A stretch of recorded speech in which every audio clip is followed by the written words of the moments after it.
Hey everybody, Chris here.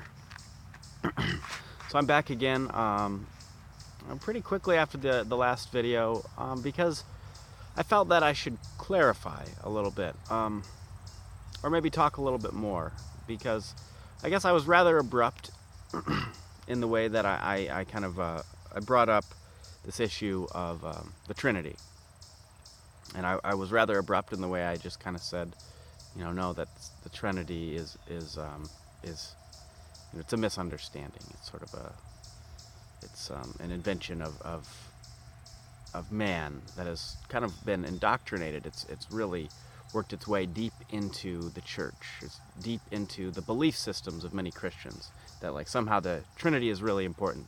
And so this video is kind of about just to dispel that notion. It's to dispel the notion that it's an important thing. Like the point is, and I kind of initially said, look, the Trinity, we can look at what Jesus says, that when asked what the most important commandment is, the most important thing, Jesus himself said is the Lord your God is one, or there is only one God. You shall love him with all your heart and your soul and your mind. And so that in and of itself, out of the mouth of him, we have the truth. That he specifically says the most important thing in the world is that there's only one God and you shall love him. And I kind of felt like, that ought to be enough, but a number of people spoke to me and said, well, I just don't think you understand the Trinity, and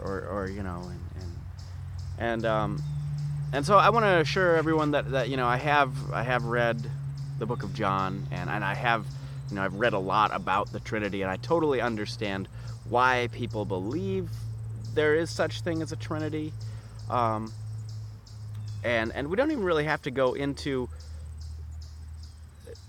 all of that, because there's a lot of like sort of inferences about oh, well, we can believe that there is a spirit of the Lord that is separate from God but is God, but and there's also inferences that we can go, but what really I want to get into is whether or not it's even important, because here's the thing.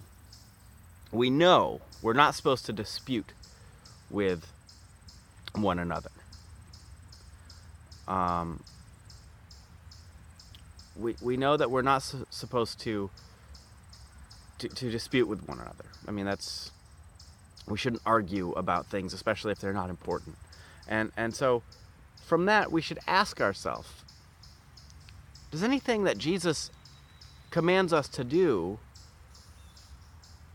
really necessitate a belief in the Trinity? Should we even be arguing about this? Maybe, and this is what I'm going to say, is if you really believe in the Trinity, personally, I think that maybe that is, like a misunderstanding. But if you do believe in that, I'm not going to hammer you over the head and try and say, oh, well, you don't serve God then. And likewise, if someone doesn't believe in the Trinity, we shouldn't like make that like the thing that oh, well clearly this person's not saved. Yeah,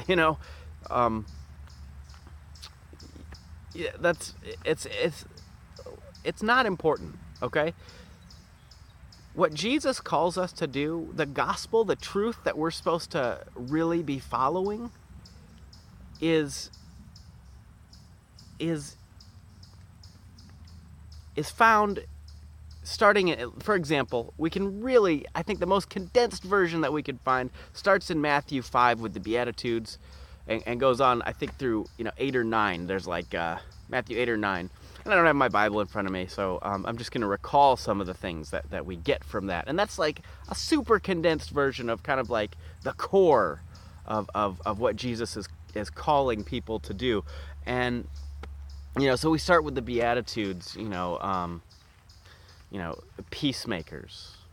Blessed are the peacemakers, the humble or lowly in spirit, meek, the merciful. So we should be peacemakers. We should be humble or meek. We should be merciful. We should be forgiving.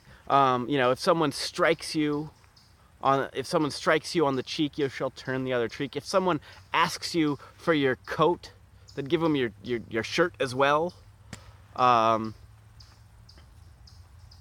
you know, um, don't be don't, not only don't kill, but don't even get angry with each other.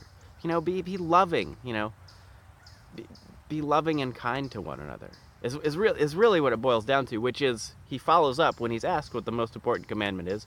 Everyone actually tends to remember the thing he says next is, and the second most important thing is love your neighbor as yourself.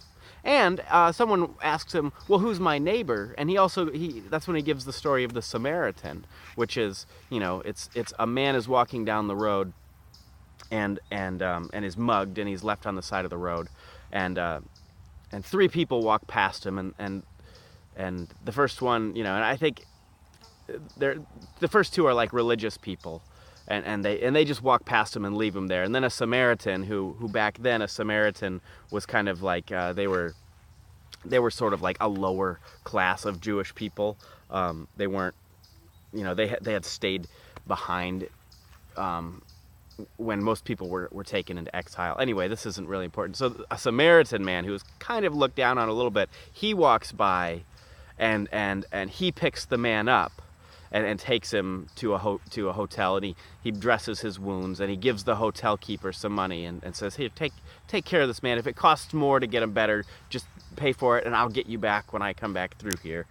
And Jesus ends that story asking the man, okay, which one of them which one of them was the man's neighbor? And he says, oh, the Samaritan was. And so the point being that your neighbor is anyone.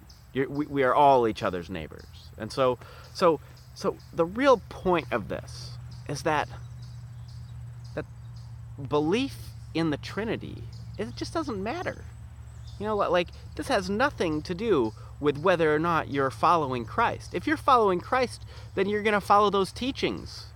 That's what it means to follow Christ, is to do what he asks you to do, which is love one another, which is be kind and generous, and be giving to a fault, and be honest, and walk righteously, and serve the Lord.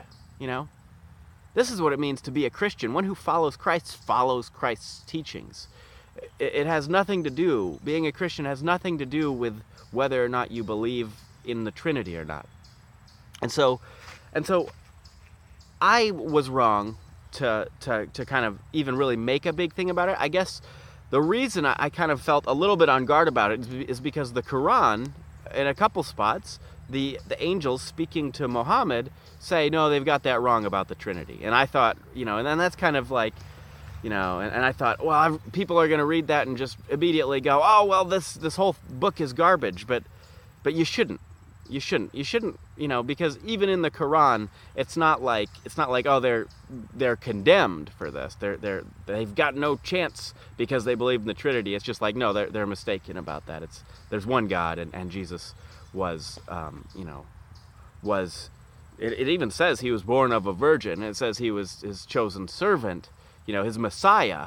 But it does make a distinction that Jesus was not God himself. And so I want to point out that we shouldn't hold that against them, and we shouldn't hold that up against anyone. That should have nothing to do with whether you think someone's a Christian or not. That has nothing to do with whether they believe in the Trinity. That's sort of a minor thing. If you believe in the Trinity, then that's great, and if you don't believe in the Trinity, then that's great too.